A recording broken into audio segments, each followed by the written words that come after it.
Now let's put the mixer brush into a more practical use. Let's go to File and Open, locate Lesson 10 folder, and locate the Landscape Start JPEG. We'll say Open. We can save this up by renaming it Landscape. We'll call it Working, and put your name on it.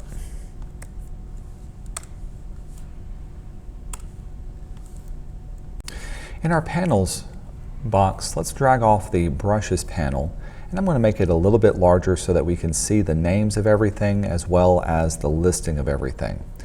The Brushes panel is what you can use to organize all the different brushes that you have into different folders. If you ever download brushes, you can load them into here, and if you open them up, you can see what they are and kind of what they do.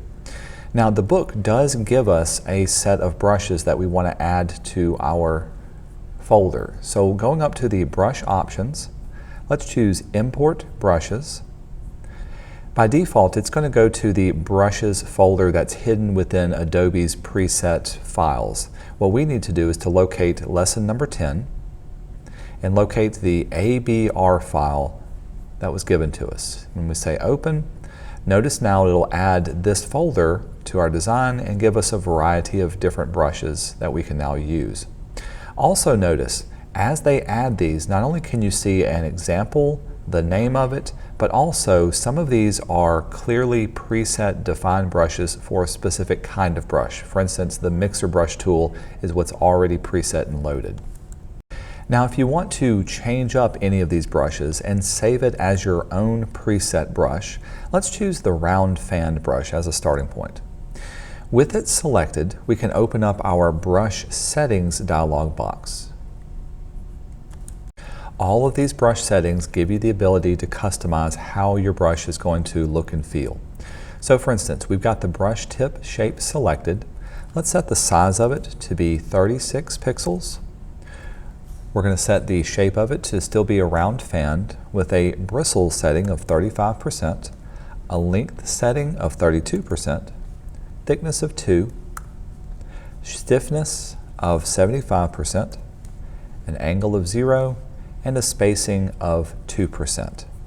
You can see as it changes, we can see the preview of what it would look like down below. At any time, you can play around with these settings and get a preview of everything that you're changing up for that brush. Since we're using a mixer brush, we can also load up a preset color for it. Locate your foreground color swatch at the bottom of your toolbox and double-click on it. This will bring up our color picker. And let's type in a specific RGB value. Red of 86, green of 201, and a blue value of 252. We'll say OK. And then finally, we can go up to our control panel, and let's choose Dry as our setting for our mixer brush. To save up any brush that we have, we can go back to our Brush Settings panel and click on the little plus sign at the very bottom. This will save it up as a new brush. Now you can give your brush a name. I'm going to call it Sky Brush. And any of the presets that we've created can also be automatically saved. So I'm going to check on all of these to include the color, the size presets, any tool settings. If you don't turn these on, then it'll simply give us the basic settings here and it won't pick up anything else. When we say OK, you can go back to your Brushes panel and notice now that it's been added to this particular set. I'm going to close out my brush settings and move my brush out of the way. Let's paint some of the sky up here at the top. Notice that because it's a dry brush, it's not going to mix with any of the colors below, but we just kind of want to fill in the sky with a solid color. If we wanted to paint some clouds, let's go back over and choose our cloud brush. Notice that this one is a wet brush, and when we start to paint, it'll kind of paint in some clouds and mix in with what we've got. So let's add a few clouds up here and let those really blend in. And that looks pretty good to me.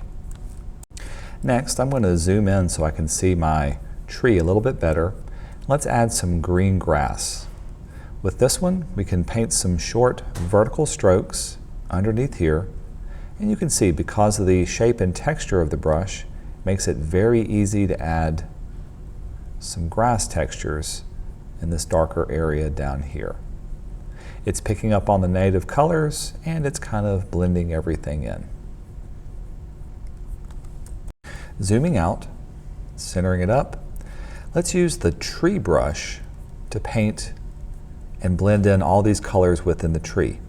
Because it's a wet media brush, it's going to take the existing colors and kind of blend everything together. This is going to take our pre-existing colors that makes it look like a photograph and turn this photograph into more of a painterly type look and feel. This will take a little bit of time, but take your time and go through all the small details. It's okay if you can see some of the leaves. The main thing is we're practicing using each of the different brushes. Once we've got the foreground tree nice and painted in, that's looking good, we can go to the background tree brush. Notice it's a little bit smaller and it's perfectly suited for painting in these background trees. Changing the size of the brush is very important because we don't want to make it too big to completely cover the entire tree. We still want to be able to see the branches and we still want to see all the little holes in between where the sky is. So that's the major change that we've done to this brush. Finally, let's go back in and do the tree highlights and add some lighter areas to our tree. Notice that when it blended everything in, we kind of lost some details. The tree highlights, you can see, picks up on a color. It's very wet, so it's going to blend in with the colors that are there, and it'll allow us to add back in a little bit more detail that we previously lost. Again, this doesn't have to be perfect. We're simply making our tree a little bit happier now that he's in the sun. Good little happy tree. Maybe there's a bird living inside of it, singing a good song that day.